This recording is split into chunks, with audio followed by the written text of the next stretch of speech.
Hello दोस्तों, ये कहानी है सेंटियागो नामक एक लड़के की जो कि गरीब फैमिली से बिलोंग करता था। लेकिन उसका बचपन से ही वर्ल्ड ट्रैवल करने का सपना था और उसने अपने पिताजी को सपने के बारे में बताया। लेकिन उसके पिताजी उसको एक प्रीस्ट पुजारी बनाना चाहते थे। लेकिन आखिर था उसका बेटा, तो उसके पिताजी ने कहा कि जो लोग ट्रैवल करते हैं वो दो कैटेगरी में आते हैं। एक जो काफी अमीर लोग होते हैं और दूसरा चरवाहा। फिर उसके पिताजी ने कहा कि अमीर तो हम है नहीं, तो तुम क्या चरवाहा बनोगे? फिर सेंटियागो ने सोचा कि अगर चरवाहा बनने से ही मेरे सपने पूरे होते हैं तो मैं चरवाहा ही बनूंगा। और उसने पिताजी को अपने साफ साफ कह दिया कि वह आखिरकार चरवाहा ही बनकर अपने सपनों को पूरा करेगा। अपनी बेटी की बात सुनकर उसके पिता ने अपने सेविंग में से सारे पैसे इकट्ठे करके उसे भेड़े खरीदने के लिए दे दिए। सेंटियागो के पास दूसरा कोई ऑप्शन था भी नहीं। फिर उसने उस पैसे से भेड़ें खरीद ली। फिर अपनी भेड़ों के साथ एक शहर से दूसरे शहर जाने लगा। भेड़ों की ऊन से उसके खर्चे चलते रहते थे। एक दिन सेंटियागो अपने भेड़ों के साथ चलते चलते एक ऐसी जगह पे पहुंच गया जहां उसने एक चर्च देखा जो कि काफी पुराना था और काफी बंजर भी हो चुका था। फिर उसने रात वहीं काटने के बारे में सोचा, क्यों ना इस रात वो यहीं रुक जाए। फिर उसे एक पेड़ दिखाई दिया। वह फिर उस पेड़ के नीचे जाके सो गया। फिर उस रात सेंटियागो को एक सपना आता है। उस सपने में एक बच्चा उसका हाथ पकड़कर इजिप्ट के पिरामिड में ले जाता है। उसे कहता है, अगर तुम यहाँ आओगे तो तुम्हें छुपा हुआ खजाना मिल सकता है। और तभी अचानक उसका सपना टूट जाता है और उसकी आंखें खुल जाती है। जी हाँ दोस्तों, मैं बात कर रहा हूँ तो अल्केमिस्ट बुक की। यह एक नोवेल है और इस नोवेल में एक भेड़ चढ़ाने वाले एक लड़के के बारे में बताया गया है जिसे खजाने को ढूंढकर बिना खुद का दिमाग लगाए बहुत जगह इधर उधर भटकता रहता है।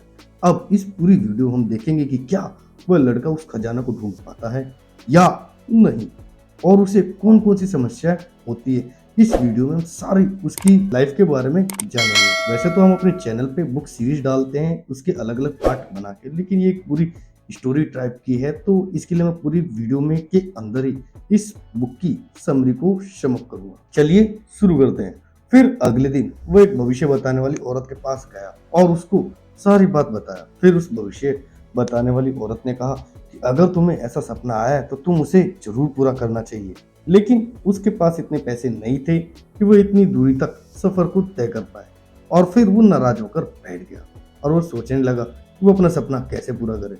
फिर उसके सामने से एक बूढ़ा आदमी आता है। फिर उस आदमी ने उससे पूछा कि तुम नाराज क्यों हो बेटा?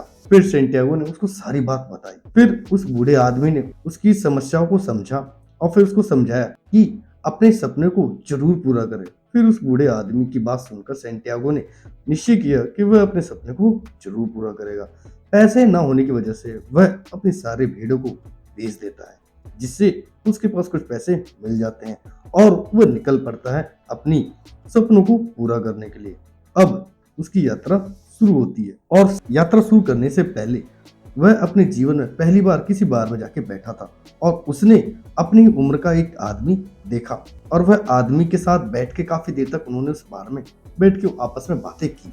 वहां पे वो बार का मालिक बार बार सेंटियागो की तरफ देख रहा था। सेंटियागो को लगा कि वह बार का मालिक उसके सारे पैसे हथियाना चाहता है। फिर वो अपने दोस्त के साथ, जो कि वहां पे एक दोस्त उसने बनाया था जिसके साथ वो बार में बैठा हुआ था, उससे बोला कि क्यों ना हम यहाँ से चलते हैं, मुझे उस बार के मालिक के बारे में कुछ अलग सी महसूस हो रहा है। और वो वहां से चल देते हैं और फिर वो एक बाजार से निकलते हुए अपने सपने की ओर आगे बढ़ता रहता है।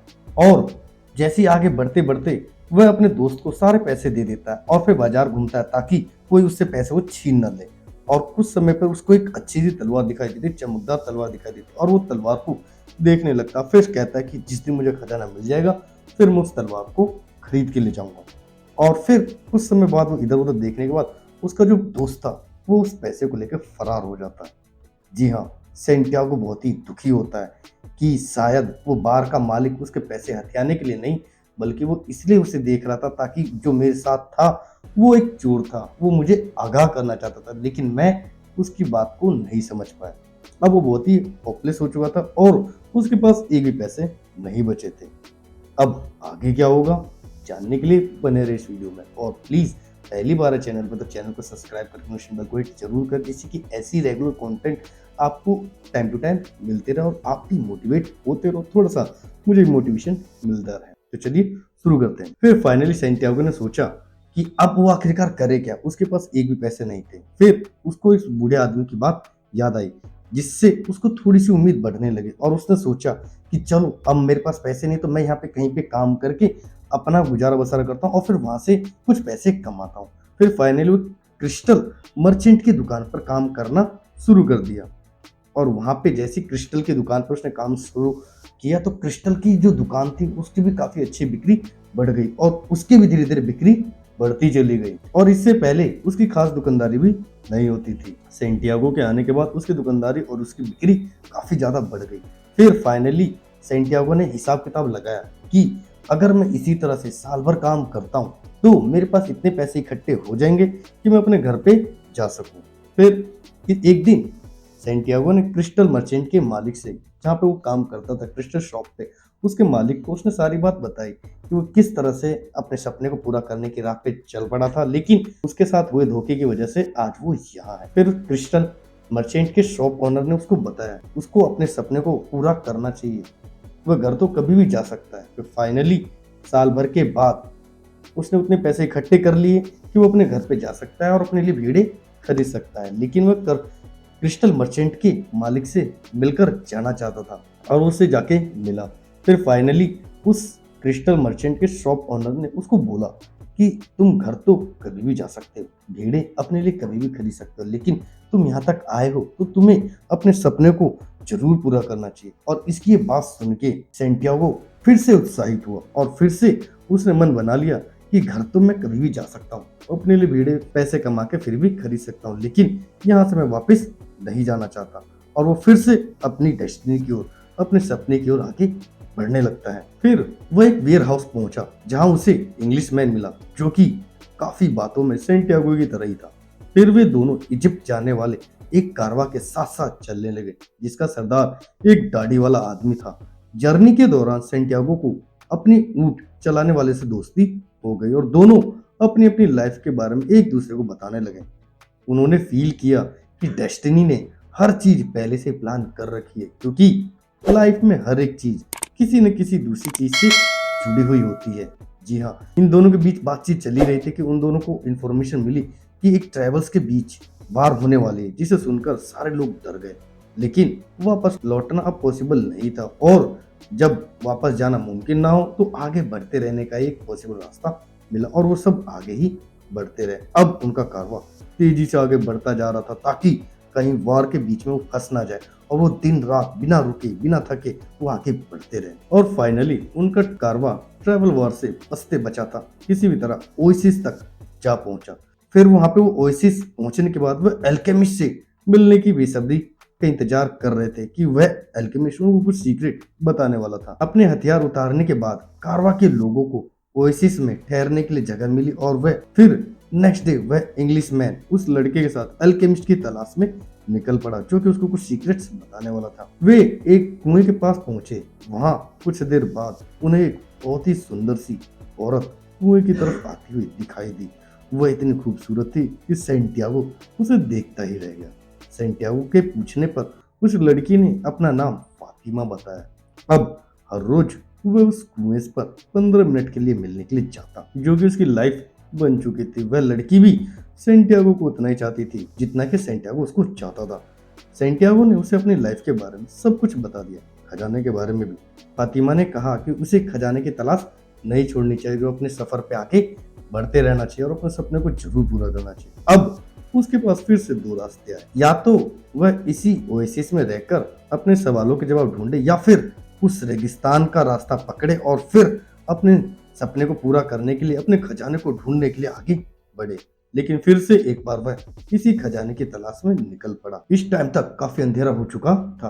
तभी उसे एक और ओमेन दिखा। ओमेन मतलब एक इशारा होता है, उसे एक हल्की सी झपकी दिखाई देती है जिससे कि उसको आने वाले चीजों के बारे में थोड़ा सा एहसास हो जाता है। जिस तरह हमारी लाइफ में भी हमें कुछ इशारे मिलते हैं कि हमारे साथ एक घटना होने वाली है और फिर हम उसके लिए प्रिपेयर हो भी पाते हैं। और कभी कभी हमें लगता है कि हमें ये चीज पहले पता थी लेकिन हमने उस चीज को गौर नहीं किया।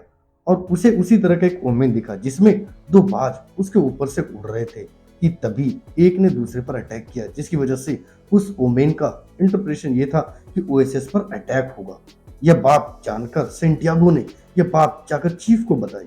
चीफ ने अपने साथियों से बात विमर्श किया और फिर इस खबर पर टेस्ट करने के लिए कुछ लोगों को गुप्तचरों को भेजा कि चेक करो कि क्या यह बात सही है। सेंटियागो को बोला गया कि नेक्स्ट डे सब लोग वार के लिए रेडी रहेंगे और अगर उसकी अटैक वाली बात सच हुई तो सेंटियागो को रिवॉर्ड मिलेगा, उसको इनाम मिलेगा, और उसकी बात झूठ निकली तो सेंटियागो को अपनी जान से हाथ धोना पड़ेगा। और नेक्स्ट डे सचमुच अटैक हुआ, लेकिन ओएसिस में रहने वाले भी पूरी तरह से रेडी थे। सिर्फ आधे घंटे में ही उनके लीडर को छोड़कर सारे अटैकर्स मारे गए।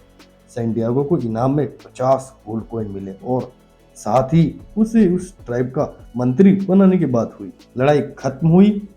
सेंटियागो अल्केमिस्ट से मिलने गया, जिसने उसे अपने टेंट में डिनर के लिए इनवाइट किया था। उसने सेंटियागो को खजाने की तलाश में पिरामिड जाने के लिए कहा, लेकिन जब सेंटियागो ने कहा कि उसे खजाने के तौर पर फातिमा मिल गई है, जिसे वो काफी प्यार करता है, तो अल्केमिस्ट ने उसकी बात काटते हुए सेंटियागो से कहा कि उसे फातिमा पिरामिड से नहीं मिली है, इसलिए वह खजाना नहीं हो सकती। अल्केमिस्ट ने उसे बताया कि अगर फातिमा खजाना होगी तो उसे दोबारा वापस मिल जाए, उसे छोड़ के उसे अपने लक्ष्य और अपने सपनों को पूरा करने के लिए आगे बढ़ना चाहिए। अगर फातिमा का प्यार उसकी लाइफ में होगा तो उसे वो जरूर मिलेगी।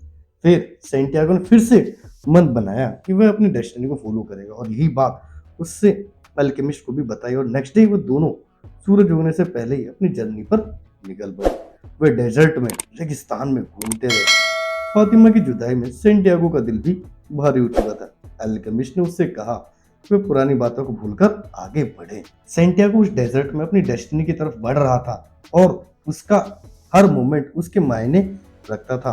अब तक आपने पास्ट के एक्सपीरियंस से उसने काफी बहुत कुछ सीख लिया था। वह आज जो कुछ भी था, जहां पर भी था, अपनी लर्निंग की वजह से ही था।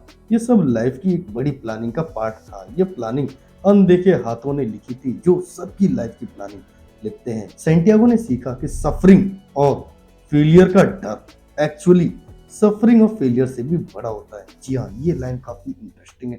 एक बार और तो प्लीज इस लाइन को ढंग से सुने। सफरिंग और फेलियर का डर एक्चुअल सफरिंग और फेलियर से बड़ा होता है कि हम हमेशा सोचते हैं कि फेल हो जाएंगे, हमें पेन होगा, उस डर के कारण जिंदगी भर रहते हैं। लेकिन सीरियसली उस सफरिंग और फेल हो जाए उससे ज्यादा डर तो उसमें लगता है कि वो डर है। तो प्लीज इस डर को ना रखें। और सेंटियागो इसी तरह से पूरी तरह प्रिपेयर था कि आगे जो कुछ भी होगा देखा जाएगा और फिर आगे बढ़ते हैं। फिर उन्हें एक ट्राइब ने घेर लिया। वे लोग उन्हें अपने चीफ के पास ले गए और पूछताछ शुरू कर दी। जान बचाने के लिए अल्केमिस्ट ने सेंटियागो को सारा गोल्ड उन लोगों को दे दिया और साथ ही ये भी कहा कि उस लड़के में ऐसी पावर है कि वह उन्हें हवा बन के दिखा देगा और अगर ऐसा नहीं हुआ तो वह लोग उन्हें 3 दिन में मार सकते। अब यह बात सेंटियागो को कुछ ज्यादा ही हो गई। वह बहुत ही डर गया था कि आगे क्या होगा। उसको हवा बनने तो आता नहीं और हवा बन के गायब भी कैसे होगा। पहले दिन के खत्म होने पर सेंटियागो ने अल्केमिस्ट से कहा कि उसे हवा बनना नहीं आता। इस पर अल्केमिस्ट ने जवाब दिया कि वह उसकी प्रॉब्लम है, क्योंकि उसे तो ये जादू आता है। दूसरे दिन वो लड़का दिन भर माउंटेन के ऊपर बैठा रहा और रेगिस्तान से बातें करता रहा। आखिर में उसने ऊपर वाले की हेल्प से खुद को हवा में बदलकर दिखा दिया। सब हैरान रह गए कि सेंटियागो शर्त जीत गया। उसे और अल्केमिस्ट को छोड़ दिया गया। चलते चलते हुए लोग एक मोनेस्ट्री पहुंचे। अल्केमिस्ट ने उसे एक रास्ता दिखाया जो गोल्ड में टर्न हो सकता था। दोनों वहां से अलग हो गए। अल्केमिस्ट वापस ओएसिस में लौट गया और सेंटियागो खजाने की तलाश में आगे चलता रहा। वह अपने दिल की सुन रहा था और आगे बढ़ता जा रहा था और फाइनली वह पिरामिड तक पहुंच गया। अपनी मंजिल देखकर वह रो पड़ा और जहां पर उसके आंसू गिरे वहां उसे एक बिटल दिखा, जो कि इस इलाके में गॉड का सिंबल माना जाता है। उसे ये एक और इशारा लगा कि हाँ, मुझे यहीं पे गड्ढा खोदना चाहिए, कि यहाँ पे मेरे को भगवान का चित्र दिखाई दे रहा है। तो उसने वहां पे गड्ढा खोदना स्टार्ट कर दिया। वो काफी गड्ढा खोदने के बाद उसे वहां पे कुछ भी नहीं मिला। तभी उसके पास कुछ लोग आए। उन्होंने सेंटियागो का वह सारा सोना छीन लिया। उन्होंने सेंटियागो को खूब पिटाई भी की और उसे और गहरा खोदने के लिए बोला गया। जब लड़के ने उन्हें बताया कि उसे एक सपना आया था कि खजाना वहां पर खड़ा हुआ है, तो उन लोगों को यह बात कुछ हजम नहीं हुई। फिर उन लोगों को लगा कि ये आदमी हमें झूठ बोल रहा है, क्योंकि सपने कभी भी सच नहीं होते। फिर जाते जाते उनमें से एक चीफ ने उसे कहा कि ऐसे तो मुझे भी सपना आता है, मुझे भी कई दिनों से एक सपना आ रहा है कि एक जगह पे एक लड़का और उसकी भेड़ें चर्च में एक पेड़ के नीचे सोते हैं, उस पेड़ के नीचे ढेर सारा खजाना छुपा हुआ है। अब तुम्हारे हिसाब से मुझे क्या उस लड़के को उस पेड़ के नीचे उस चर्च को ढूंढना चाहिए खजाने के लिए? ये बात कह के वो आदमी वहां से चला गया और खटाक देसी सेंटियागो को याद आया कि वो भी एक पेड़ के नीचे पुराने चर्च के पास उस पेड़ के नीचे सोया हुआ था। और वो फाइनली वहां से फटाक दे से भागता है और अपनी जगह पे पहुंचता है और उसने उस पेड़ के नीचे खुदाई करना स्टार्ट कर दिया और फाइनली उसे वो खजाना मिल गया। जी हाँ दोस्तों, इस बुक को अगर मैं सम अप करूं 2 से 3 लाइन के अंदर, तो इस बुक में मुझे यही सीखने को मिलती है कि हम भी अपनी लाइफ में दूर काफ़ी चीज़ों की तलाश में इधर से उधर भटकते रहते हैं, लेकिन फाइनली वो खजाना हमारे अंदर ही होता है। तो हमें दूसरी चीज़ों के ऊपर लालसा नहीं रखनी चाहिए, हमें अपने ऊपर काम करना चाहिए और अपनी आप को अपग्रेड करते रहना चाहिए, क्योंकि वो सारी खुशी हमारे अंदर ही है, ना कि कोई बाहर की मटेरियलिस्टिक चीज़ों। आई होप आपको ये समरी काफ़ी अच्छी लगी। कैसी लगी नीचे कमेंट करके ज़रूर बताएं और rich dad poor dad book की सीरीज के लिए आप लेफ्ट वाली